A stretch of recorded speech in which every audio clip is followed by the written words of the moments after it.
I want to talk about Kansas because Kansas has been very, very high on your boys' list of priorities since Lance Leipold took the gig. All right. So take it back a couple years. May 2021, Lance Leipold gets the job at Kansas. And who is yelling about it from the rooftops? The same way he's yelling about Deion Sanders in Colorado. Hello. But me. Okay. First in, last out on Kansas. Really love the hire because that man has built programs everywhere he's been. And now we had an opportunity to do it right before my eyes, right before your eyes. 2021, you could see them flash it, right? What they did against Texas at Texas. 2022, they built on that with the same dude that showed out in that Texas game in Jalon Daniels. Again, the only time I was kind of iffy on anything Kansas related was when my producer needed to talk to me about, yo, RJ, you really need to start talking about Jalon Daniels for Heisman. Wow. Again, 2022, be buck wild, y'all, right? Just buck wild in the streets, letting y'all know what time it really is. Because Kansas also went bowling for the first time since 2008 and 2022. Finished 6-7, same record that Oklahoma finished with, but try telling people that wasn't a dream season for Kansas. Like, there's levels to this. So Jalon Daniels is going to come back, and I believe that, look at this man moving around if you're watching on the YouTubes of the Fox Sports. When you got that kind of a quarterback, when you got that kind of elusivity, all you got to do is teach that dude the offense. And frankly, Andy Kotelnick, he has said that's what it's about in 2023 spring for him. So I don't expect to see a whole bunch of Jalon Daniels running around, especially since he was hurt for some of the 2022 season. Still came up in the Liberty Bowl, put 500 yards of offense up and like 5 TDs against Arkansas in a game that Arkansas was thankful to win. My God, what a game that was. That Liberty Bowl was awesome. But he also get Devin Neal back there, who I would argue was their best offensive player in 2022 because he stayed healthy, right? We're talking about a dude that honestly put up 200 yards rushing on 224 yards rushing on 32 carries against a number 18 ranked Oklahoma State. Then busted Texas Tech to the white meat for 190 yards rushing on 24 carries in the very next week. When they brought Jalon Daniels and they brought Devin Neal and they brought Earl Bostic to media days of 2022, you could kind of tell Kansas feeling themselves, all right? Like there's a number of programs, every program will be able to communicate how they feel their prospects are going to go for the upcoming season based on who they bring to media days, right? They brought the star running back, star quarterback. They brought safety Kenny Logan. Like they wanted everybody to know that they were chasing something historic, I say historic, for them in 2022, and that ended up being a bowl win. Really love that for them. I'm also really interested to see in spring game what Lawrence Arnold looks like, right? This is a dude that had 44 catches for 716 yards last year. I think you're going to need those weapons on the outside, those guys that can stand up on the numbers and go get it. If you're going to go beat up on not just West Virginia or get by Iowa State, but you can go at Oklahoma's neck. You can go at Texas's neck again. You can go at these new opponents you're going to see, Central Florida, BYU, Houston, and expect to win. Really excited for Kansas football and what they're going to look like in this spring game, let alone what 2023 is for them. Okay, getting back on the schedule. Let's talk about Texas. Let's do it. Let's talk about Texas. Question I got here is Texas a Quinn Ewers away from a college football playoff, contention, semifinal, national championship run? I mean, Texas Christian can do it. Why can't you? Whoo, boy. I can feel UT fans breaking out in hives because Texas Christian made a national championship game in the CFP era before they did. Ooh, boy. But when Quinn Ewers was on, basically before he got hurt, he was good. 9-12 for 134 yards against Alabama on the 40 acres, and they damn near won that game. Matter of fact, if the kicker doesn't pull it wide left, they do beat Alabama before Tennessee could beat Alabama, and we're talking about Texas in a whole different sort of way.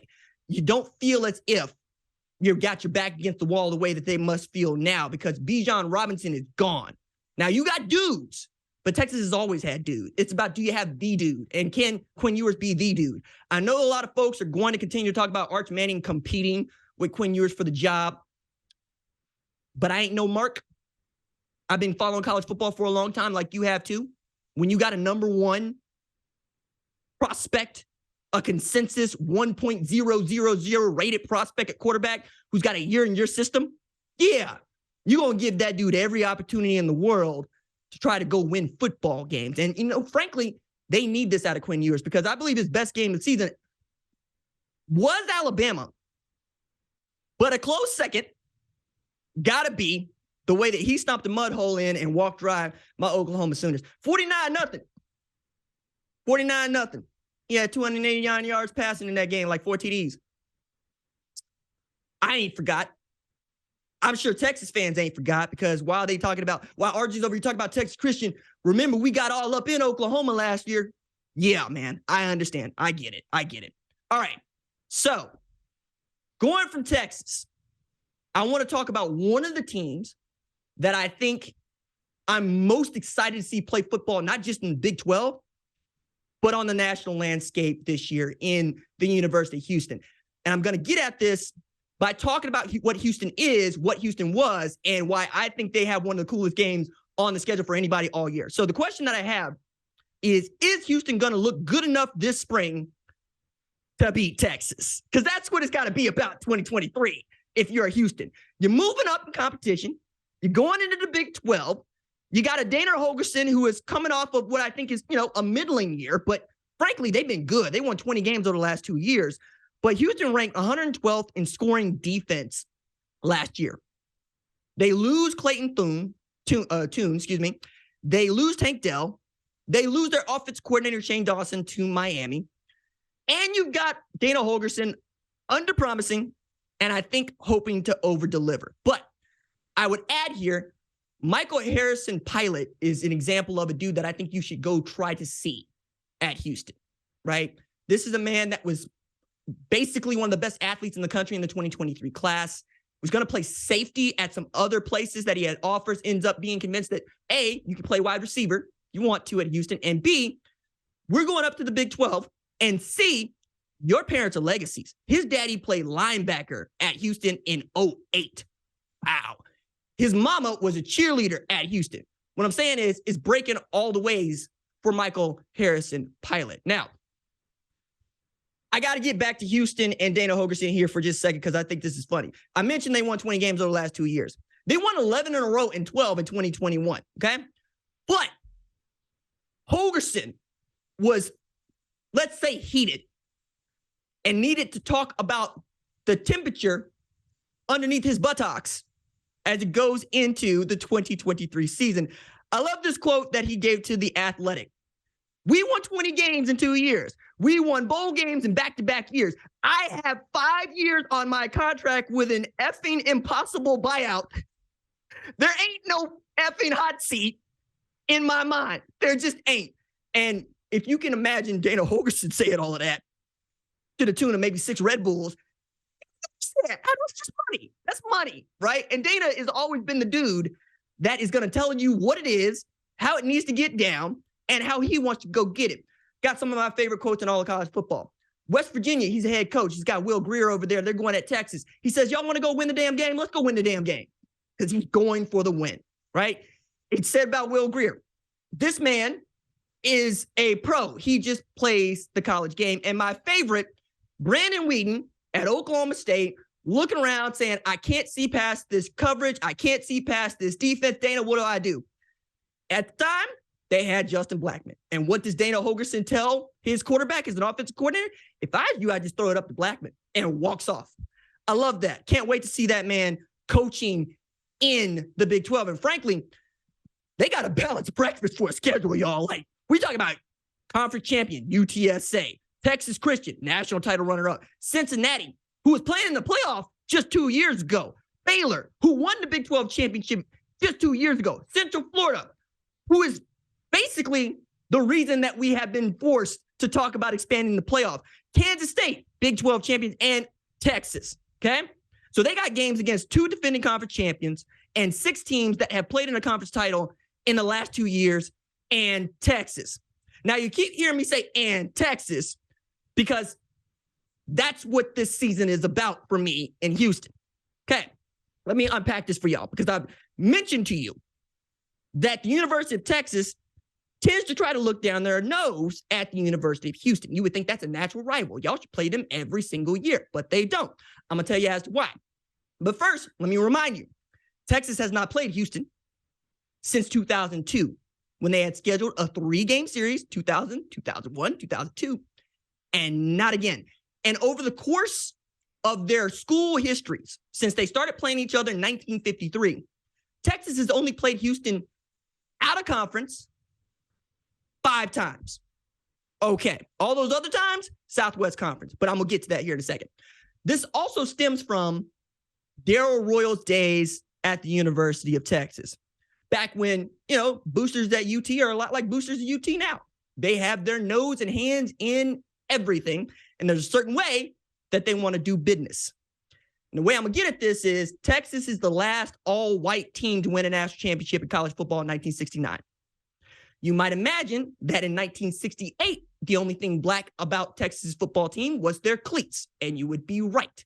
They even dressed up a black ball player as a walk-on that didn't make varsity so that they didn't have to, think about whether or not we cared about whether or not they had black guys on their football team. Now, they've had opportunities, right? Elmo Wright, coming out of Sweeney, Texas, outstanding black high school player, wanted to go play at the University of Texas in 1966. Darrell Royal refused to sign him, and he ends up at the University of Houston playing in a game against the University of Texas in 1968. So September 21st, 1968, Houston is ranked number 11 in the country. Texas is ranked number 1. Houston has decided they want to come to Austin, and they want to come to win. In the fourth quarter, it's tied 20 up. There's a 4th and inches. Houston tries to go get it. They think they got it. Texas says they don't. Referees agree with Texas. Game ends in a tie. So a game that Texas was supposed to really beat the hell out of Houston and establish once and for all, they are the state of Texas football team. All they could muster was, well, at least we didn't lose the game. Okay. After that game, Darrell Royal has had to talk about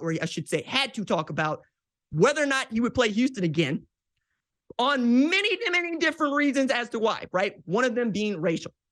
So Harper's Magazine sends James Toback down there to write a story about the University of Texas football in 1970. And I kid you not, the question that he asked at the time is, why is UT lagging? As in, why isn't Texas back? We've been asking, why isn't Texas back for the better part of 60 years, y'all? Okay, all right. So that's number 1.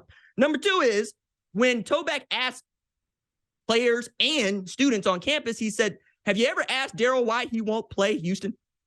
It's because, and here's a quote in the Harper's Magazine piece, he believes he's going to get his ass whipped. Okay. Royal answered this and said, that's not true. He used some expletives to explain it. He also went on about what it's like to be in the climate at the University of Texas, be the head coach, be expected to win national championships. But what didn't happen was Darrell Royal scheduling the University of Houston for the rest of his time. University of Houston was admitted to the Southwest Conference in 1976. You college football scholars will know Darrell K. Royal retired as head coach at the University of Texas in 1976. We got Southwest Conference years. We got 2000, 2002, and when we got nothing, nada, zip. And if you're looking at the culture at the University of Houston and you're looking at the culture at the University of Texas, it's oil and water, folks. It's Andre Ware winning the Heisman Trophy without playing a single game on national television in 1989. And it's Vince Young when we feel good about Texas, right? Right? It's David Ash when we don't. You know what I'm saying? All right. So I am very excited to see Texas is being forced to travel to the University of Houston to play Houston in their last year in the Big 12 because, well, the Big 12 has made it very clear. Don't let the door hit you where the good Lord split you, Oklahoma and Texas. They go try to murder y'all on the way out with these schedules. So I, being an Oklahoma fan and also me having written books about, well, racial progress and diversity, am very interested to see what the University of Houston can muster against the University of Texas when they've got a guy that's won a national championship as an offensive coordinator and quarterback coach, the best recruits in the country at quarterback, literally, and are adding some dudes on defense. But my goodness, if Donovan Smith, Dana Holgorsen, and them dudes are able to go and get a W against the University of Texas, I am going to flock to these Texas message boards to see what these men with pseudonyms will say.